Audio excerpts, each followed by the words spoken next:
Welcome to today's deep dive. We've got a really fascinating one for you today. We are completely rewiring how you think about digital domains. We're basically throwing out the entire mental model of what a domain actually is. Yeah, we really are. The whole era of, just visiting domains is kind of dying out. Right. And we're entering this new era of wearing them, Yeah. like an identity. Exactly. So today we're exploring the future of on-chain identity based on some incredible source material about Solana domains. But first, brought to you by Negotiate.name, the simple way to bid on a curated collection of over 3,000 Solana domains without locking up your Solana. Browse premium.sol names, make unlimited offers, and see what you can negotiate before anyone else does. So getting right into it, I think we have to just unlearn everything we know. Unlearn that whole .com mindset from the 90s and 2000s. Oh, totally. Because, if I say the word domain to you right now, your brain probably automatically pictures typing something .com into a browser, right? Right. Hitting enter, waiting for a page to load. Yeah. Landing on a blog or a store or a media company. Because for decades, domains were exclusively destinations. They were places you visited. Places you went to, yes. But the sources argue that judging Solana domains by those old rules is actually the biggest mistake people make. Like, they'll ask, hey, could this rank on Google? Or, is this going to get search traffic? Which is just, honestly, it's the wrong question entirely. Right. Okay, let's unpack this. If a traditional web domain is like digital real estate, like a storefront you build, then a Solana domain is more like your driver's license. Yeah. Or, the name tag you wear into the store. That's a great way to put it. The historical shift here is really wild. Like the first era of domains asked the question, where do I go? Right. How do I find this business? Exactly. But this new era asks, who am I dealing with? It's not about browsing anymore. It's about transacting. Yes. The utility in the digital economy is shifting heavily toward transactions. So a traditional domain is a place you visit, but a Solana domain is a name you actually use. It's your wallet identity, your payment handle, your reputation anchor. Which brings us to the friction of the raw wallet. Because if this new era is all about transacting, someone might ask, well, why can't we just use the existing blockchain tools? Because they are, quite frankly, entirely anti-human. Anti-human, that's a strong word, but it really fits. Well, think about a raw Solana wallet address. Mathematically, it is perfect for the network. It's exact, it's unique, it routes assets flawlessly without any central authority. Right. But for a regular person. It's a nightmare. It's this long, ugly, random 40-character string of letters and numbers. It's impossible to remember. Yeah, you can't exactly read it out loud on a podcast. No, definitely not. And you'd never put it on a business card. It creates massive friction. And in consumer tech, friction basically kills mainstream adoption. Sure, but I'm going to push back slightly here. Because, we copy-paste passwords all the time. We use two-factor authentication apps. We're kind of used to ugly strings of text in the background. Is it really that big of a deal? What's fascinating here is that it's not just about the technical convenience. It's deeply about human behavior and psychology. Okay, how so?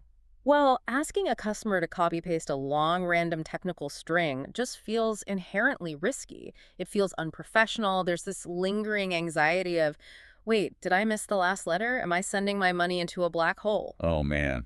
I've definitely felt that panic before hitting send. Everyone has, and the sources draw this perfect parallel. Just like the early internet had to hide complex IP addresses behind friendly.com so normal people would use them. Right. Because nobody wanted to type in a string of numbers to go to Yahoo. Exactly. The wallet economy has to hide that wallet complexity behind Solana domains to actually achieve mainstream adoption. Okay, so that makes perfect sense. Raw wallet addresses create massive friction. So who are the specific actors in this economy that are desperate for this readable front door, so to speak? Well, the most obvious one is everyday payments. Like Venmo. Exactly like Venmo or Cash App, a domain can literally just be a payment handle. Instead of telling your friend to send dinner money to a 40-character string, you just say, send it to my name. Right, which is infinitely easier. But it goes beyond just splitting a bill, right? The sources mention traders and creators. Oh, absolutely. Think about building a public reputation. In crypto culture, people constantly track smart money, right? Yeah, they want to see what the successful traders are buying. Right. So traders actually need recognizable identities across leaderboards and transaction histories. The community needs to know who builds things, who collects cool art, and honestly, who rugs people. Who the scammers are, yeah. So if you're just a random string of numbers, you're a ghost. Exactly. But if you have a Solana domain, your reputation solidifies. Same goes for creators. They use these names for tips, for building fan communities. It's their professional identity on-chain. And businesses, too, I'd imagine. For sure. A business might keep their .com for their actual website, but they need a Solana domain for their wallet to issue official-looking invoices or for loyalty programs. Okay, but here's where it gets really interesting to me. The sources also talked about AI agents. Yes, software acting as economic actors. Like buying, booking, trading. But I'm trying to wrap my head around this. How does a domain actually give a piece of automated code a reputation? Like, why would an AI need a human-readable name if it's just talking to other software? It's a great question. The key thing to remember is that even if agents are just talking to other agents in the background, humans are still involved. We're the ones auditing them. Exactly. Mhm. Humans need to know which agent they're dealing with. We need to know who controls it, what its track record is, and if it can actually be trusted to handle funds. Wow, okay. So the domain is essentially the human layer over the machine activity. Precisely. It translates bot behavior into an auditable brand that a human being can actually trust. Which perfectly transitions into the whole psychology of a name. Yeah. Because this utility, it goes way beyond just practical use cases like sending payments. It fundamentally alters the psychology of navigating the blockchain. It really does. Like we mentioned earlier, fear is arguably crypto's biggest barrier. The fear of typos, the fear of sending money into the void, the scams. Right. And a readable name drastically reduces that uncertainty. Because trust isn't just a technical mechanism. Trust is deeply emotional. Yeah, people naturally trust a recognizable name over a random alphanumeric string. It just feels safer. But furthermore, these names are portable. And this is a massive shift from how we use the internet today. Imagine if instead of having a different username and password for every single app on your phone, you had one universal passport that every single app recognized. That's the portability factor, right? Exactly. Right now, your username on a social media app is trapped inside that specific company's database. They own it. You're just wrenching it. Right. But a Solana domain is owned by you, and it follows you everywhere, across games, marketplaces, decentralized finance protocols, everywhere. So your reputation actually travels with you. Yes. If we connect this to the bigger picture, a website is optional, but reputation is not. A raw wallet shows a transaction history, but a name allows that reputation to travel and compound emotionally over time. Okay, so if we're completely throwing out the old metrics for valuing domains like we don't care about Google search volume, we don't care about web traffic, how do we actually determine what makes a Solana domain valuable? It's a completely different framework. Traditional domain investors might actually entirely miss the point here if they're just looking for website keywords. So what does this all mean? Mhm. If traditional investors are looking for website traffic, are they leaving a massive blind spot for regular people to grab these identity assets? Oh, absolutely. Because the best Solana names have what we call a natural buyer. A natural buyer, like someone who actually wants to use it as their name. Exactly. Someone who can immediately imagine using it as their identity in the digital economy.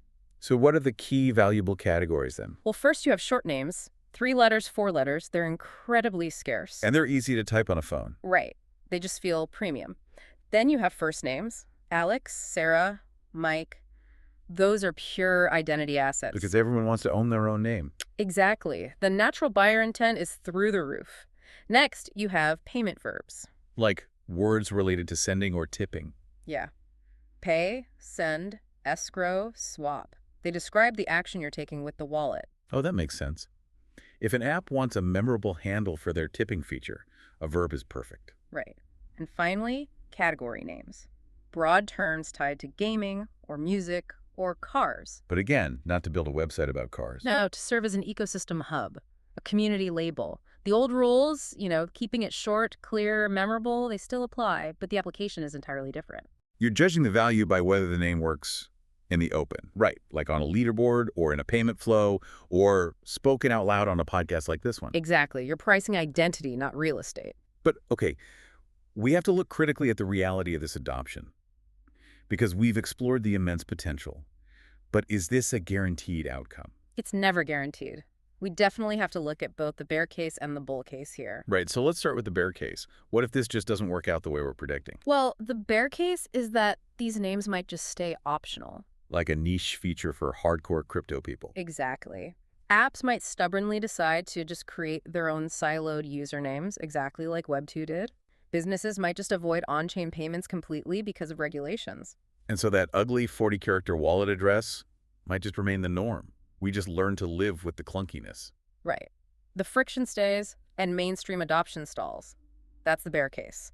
But then there's the bull case. Yeah, the bull case is that the sheer necessity of consumer-friendly UX simply wins out.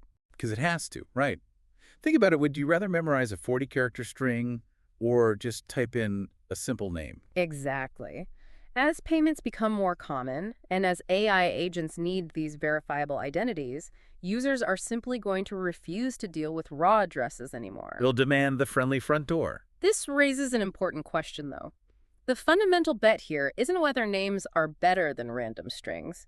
I mean, they objectively are better. Right. Nobody's arguing that an alphanumeric string is a good user experience. Exactly. The real bet is whether the overall ecosystem adopts these domains deeply enough for them to become the standard infrastructure. The invisible plumbing of the whole space. Yes. If every wallet, every exchange, and every app integrates them, they win. So, bringing this all together, the bottom line of today's deep dive is pretty stark. The wallet economy needs Solana domains for the exact same reason the early internet needed .coms. Because machine addresses are not built for humans. Right. They cause fear, they cause friction, and the ultimate value of a Solana domain is not the people visit it, like a web page, it's the people use it. It's a fundamental shift. We're moving from a destination you travel to a reputation you carry with you. Which leaves you, the listener, with a final kind of lingering question to mull over. We've talked a lot about this portable, cross-app, on-chain reputation. It's a powerful concept. It is. But think about this. If your Solana domain eventually becomes your ultimate portable identity, tying together your finances, your gaming achievements, your business reputation, and your AI agents all in one single name, what happens if you ever lose access to it? Wow, yeah. In a future where your domain is your entire digital existence, is losing your domain the equivalent of losing yourself? That is a terrifying thought. It really is. Something to explore on your own. Thank you for joining us on this deep dive into the source material. Keep questioning the digital world around you. We'll see you next time.